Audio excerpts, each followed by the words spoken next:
Bonjour, mon nom est Louis. Je vous présente mon livre d'affirmation. Le guerrier refoulé, tome 1, le dragon disparu.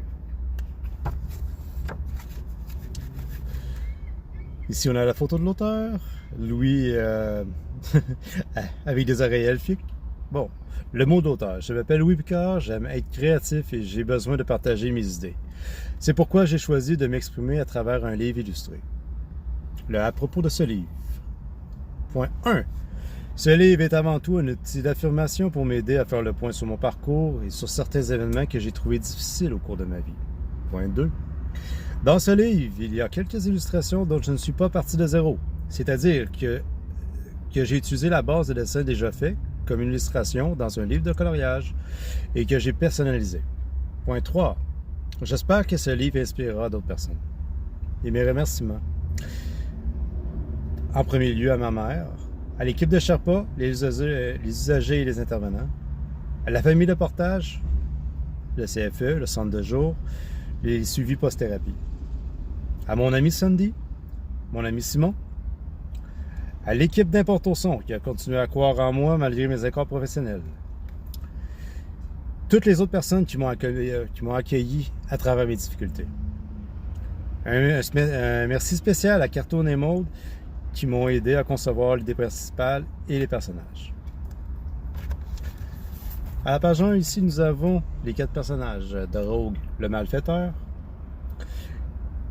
Irisa, qui est la chef guerrière, elle qui est plus dans la stratégie. Cascadia, qui vient d'une tribu barbare, elle qui est dans la force et dans l'audace. Isidia, fine manipulatrice, délicate, la plus jeune. Mais bref, toutes ces 3 sœurs-là sont en conflit et The Rogue doit essayer de les faire travailler ensemble et les stabiliser. The Rogue, le malfaiteur, finalement, il a le bon rôle là-dedans. On y va. Pour Irisa. Irisa. Vous n'avez probablement jamais entendu parler des assassins de la forêt. Ils sont un credo de mercenaires qui possèdent leurs propres règles et qui sont indépendants de la société. On les appelle les spécialistes. Leurs règles de vie sont très strictes.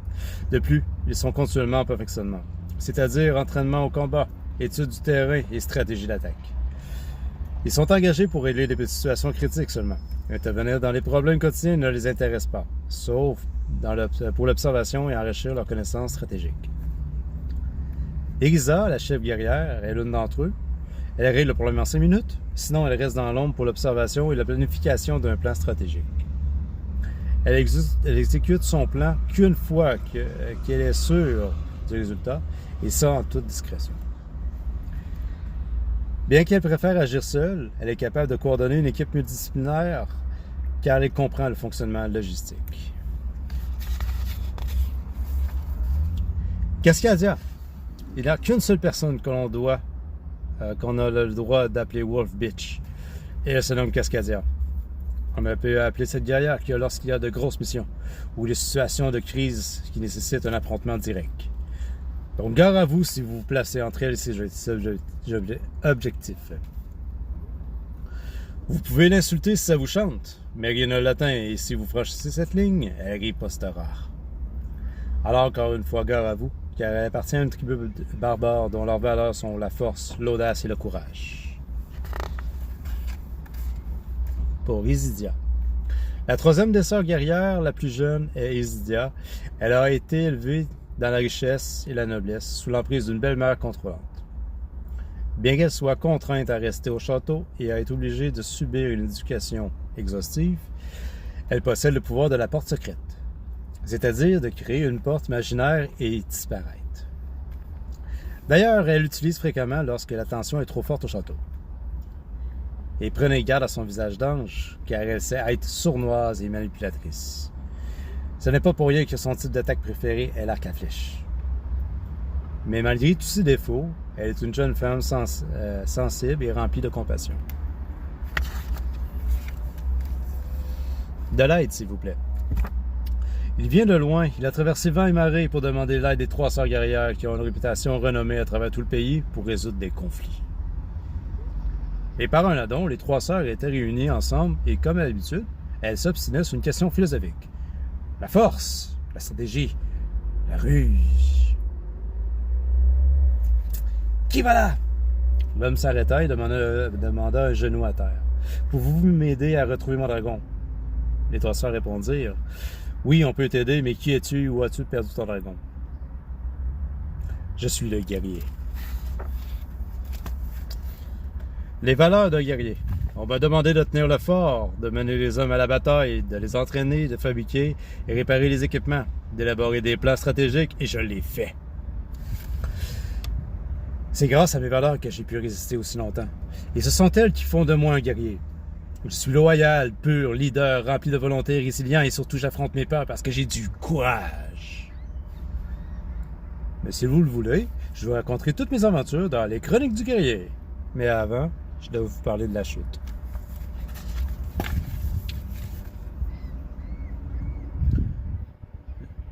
Pour vous parler de la chute, elle s'est en deux parties. Le comment j'ai agi et ce que j'ai ressenti. Partie 1. Comment j'ai agi.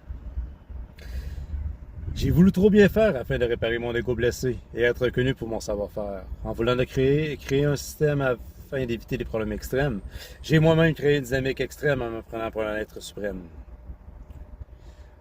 Ce que j'ai ressenti. Je me suis senti trahi et rejeté.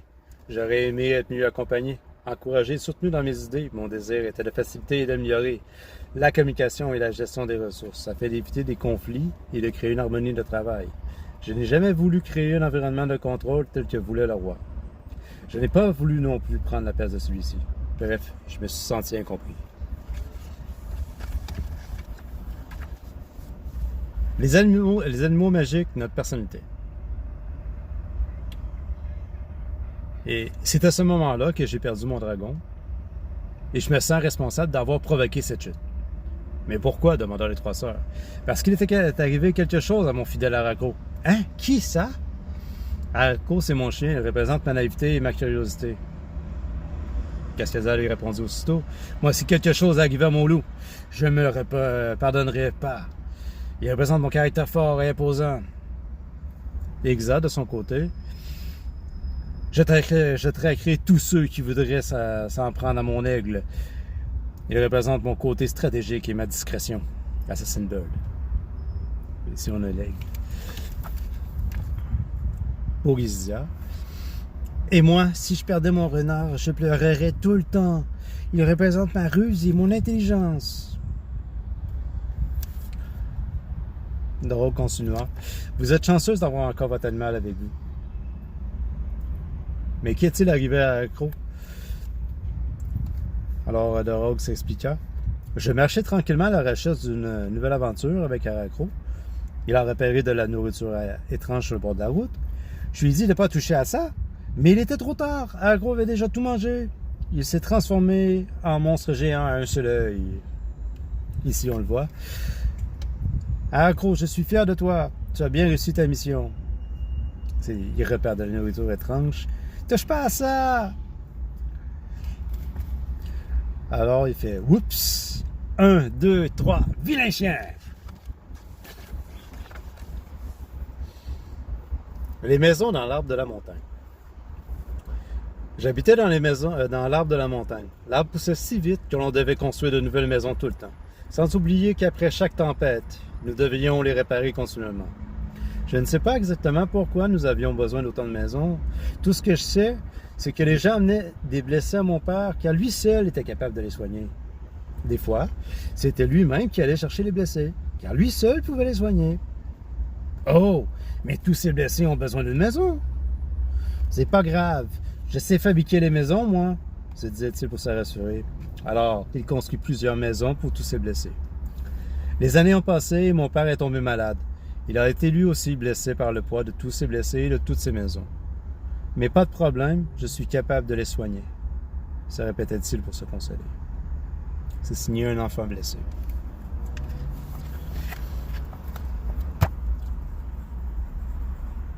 Tout ça pour dire que c'est l'accumulation des conflits non résolus. Les trois sœurs répondirent aussitôt. « Mais qu'est-ce que tu viens de nous faire là? » « Oh, excusez-moi, depuis que j'ai perdu mon dragon et que Arako est devenu ce qu'il est, eh bien, j'ai des flashs du passé qui me reviennent constamment. »« Oh, ça ressemble à un conflit non résolu, » répondirent les trois sœurs. Cascadia enchaîna. Un combat non gagné. Isidia prit la partie. Une porte secrète mal refermée. Égisa. Vous ne l'avez pas, les filles. C'est le plan qui est mal planifié. Les trois sœurs ensemble. Nous, les trois sœurs du chaos, nous sommes expertes en résolution de conflits. Darrow répondit bien inquiet. Ah ouais? Qu'est-ce que vous proposez? La première à prendre la parole fut Cascadia. L'affirmation de soi, selon Cascadia, c'est la force. Alors, Cascadia, qu'est-ce que tu proposes? Moi, si quelqu'un m'impose sa vision des choses, j'y mets mon poing à la figure, je crie plus fort que lui, juste avant que c'est la femme. Ah, c'est moi la plus forte, Cascadia. J'ai essayé cette méthode, ça ne marche pas, ça empire le conflit. Que veux-tu dire? Tu as gagné comme un vrai guerrier ou pas? Cascadia, ça ne marche pas vraiment comme ça. Pourquoi? Parce que toi aussi, tu imposes ton point de vue. Alors, tu perds. Ah, maudit!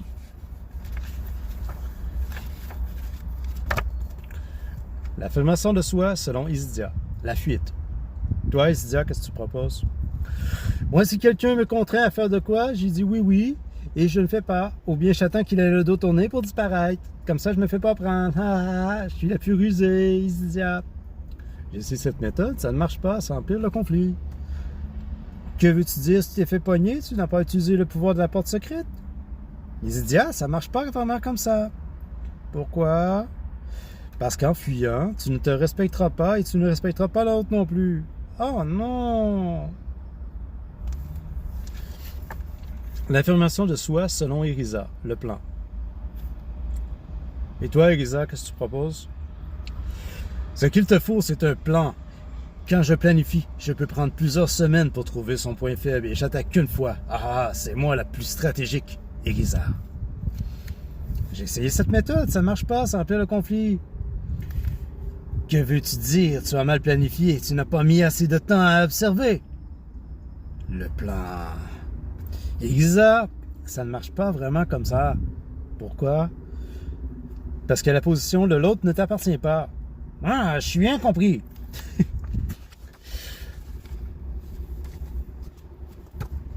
Tout ça va mener à l'impasse, l'impuissance. Alors les trois sœurs s'affirmèrent. Tu ne sembles pas d'accord avec ce qu'on te dit. Alors réessaie ces trois méthodes, mais cette fois avec plus de force, ruse, planification. Darrow a répondu clairement. Non! Mais pourquoi?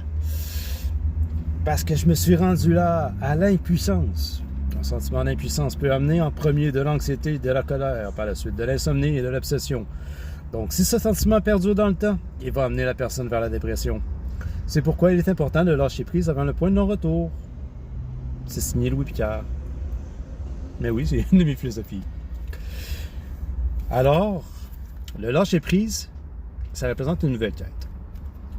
Les trois sœurs, bien surprises. Hein? Le lâcher prise? Ouais, c'est ce qu'ils disent de faire. Mais le lâcher prise ressemble à choisir une nouvelle quête.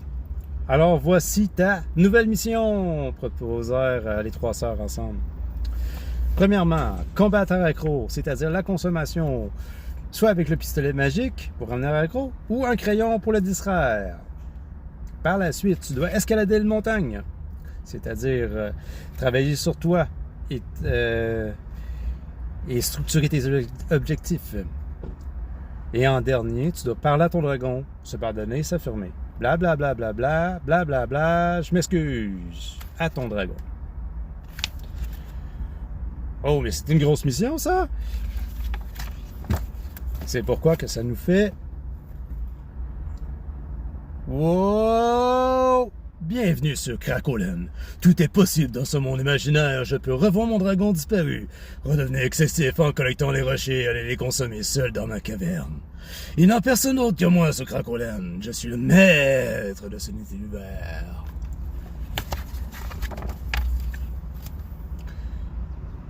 Les craintes avant le départ. Les trois sœurs leur demandèrent « Encore un flash? » Leurs rogues répondirent « Non, c'est pire, un craving! Ah, j'ai peur! Je ne peux pas régler le problème d'Arakro parce que je n'ai pas mon dragon.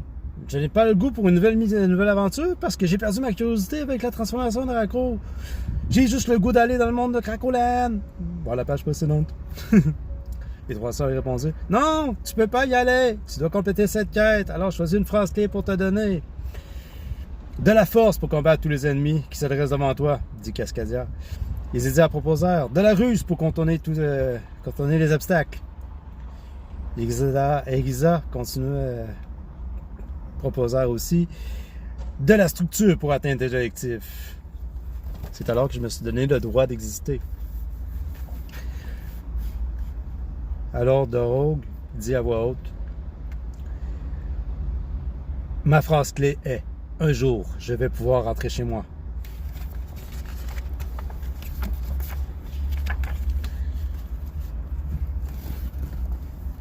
Dorogue affronte finalement le mal qui ronge Racro, non pas sans difficulté, peur, paralysie et bégaiement.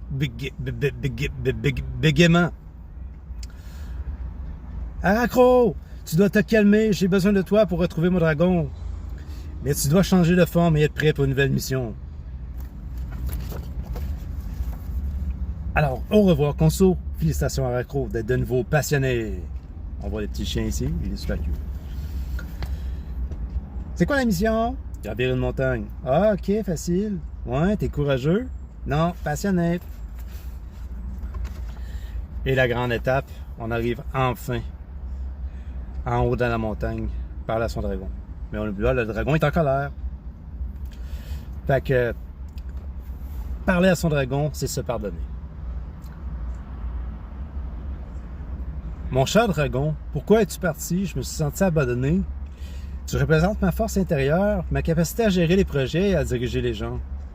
Tu n'étais pas toujours présent, mais lorsque tu étais avec moi, tout était possible. Mais parfois, tu devenais tellement puissant que tu pouvais me mettre en danger. Je devais même te cacher parfois, car j'avais peur que l'on s'en prenne à toi. Excuse-moi pour cela, mais les gens nous jugent lorsqu'on est fort, car cela leur fait peur. Le dragon lui répondit: je ne t'ai pas abandonné, je t'ai laissé avec les trois sœurs du chaos. À toi de vivre tes tourments. Mais dragon, que dois-je faire pour retrouver ta confiance? Tu dois réunir les trois sœurs du chaos pour qu'elles travaillent ensemble. Tu dois soigner Racro et prendre soin de lui. Et aussi, j'ai tout fait ça, qu'attends-tu de plus de moi? Tu dois maintenant te pardonner et t'affirmer. C'est d'alors que j'ai compris que s'affirmer, c'est s'épanouir. C'est ici que je m'affiche. Je suis Louis Picard, le guerrier épanoui. Ben oui, c'est moi. Je n'ai profité pour écrire les règles de la vie. Tu dois te battre pour donner un sens à ta vie. Tu vas te battre pour détruire les ennemis de ton esprit. Mais n'oublie pas, mon ami, si tu veux être bien compris, écris tes propres règles et partage-les avec ceux que tu aimes. C'est signé Louis. Et c'est à ton tour maintenant, si tu veux être un grand. Vis pleinement ta vie. Amuse-toi. Épanouis-toi. Mais surtout, accepte-toi. C'était la copie 001. Fait que vous avez passé j'espère que vous avez passé un très bon moment. On ne le pas, mon nom est Louis Picard. J'ai nullement la prétention d'être un auteur. Je suis une personne qui avait besoin de partager. Et merci de m'avoir écouté. Au revoir. Ah oui, j'ai oublié. Dans le guerrier refoulé, là c'était le tome 1, le dragon disparu. Il y a un tome 2 qui s'en vient. L'art d'être géant. Ne manquez pas la suite.